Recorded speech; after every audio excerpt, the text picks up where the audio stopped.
Assalomu alaykum aziz yurtdoshlar, kanalimiz a'zolari. Xudo xolasa navbatdagi obyektimizni ham yakunlab oldik. Bu yer hojatxona bo'lib turibdi. Ko'rib turganlaridek eshikdan kirishda to'g'rida tahorat olish uchun joy qo'yib ketilgan. Ko'rib turganlaridek mana stolchiklari bilan o'tirib olib bemalol bu tomonga qo'yib o'tirib tahorat olinaveradi.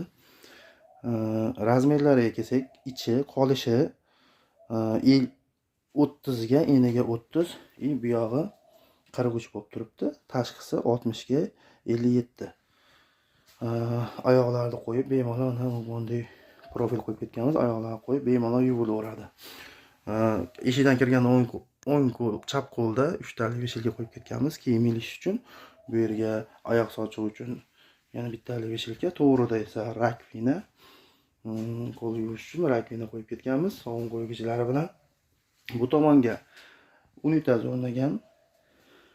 Unitaz bumagili yo'llari bilan. Bu yerga esa chashagan qo'yilib ketilgan, mana ko'rib turganlaridek chashagan qo'yilgan. Ikki tomonlama foydalanuvchi yosh kattalar unitazda bo'lsa, yoshlar bu yerda hojatga o'taveradi. Bu yerga mustahab uchun semestr qo'yib ketganmiz, ko'rib turganlaridek. Bu yerga bitta portichka, depo, polni devorlarimiz, polni dekor plasdan bo'lgan.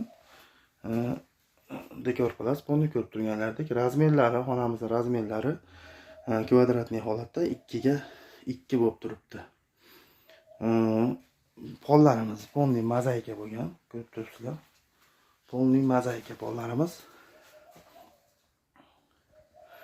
Xudo xolasa, kimga shunday xizmatlar kerak bo'lsa, hammom, oshxona, hojatxona bemalol aloqaga chiqaverasizlar. Respublika bo'ylab kelishgan holatda xizmat ko'rsataveramiz. Pastda nomerlarni qoldirib o'tib ketamiz, aloqaga chiqaverasizlar.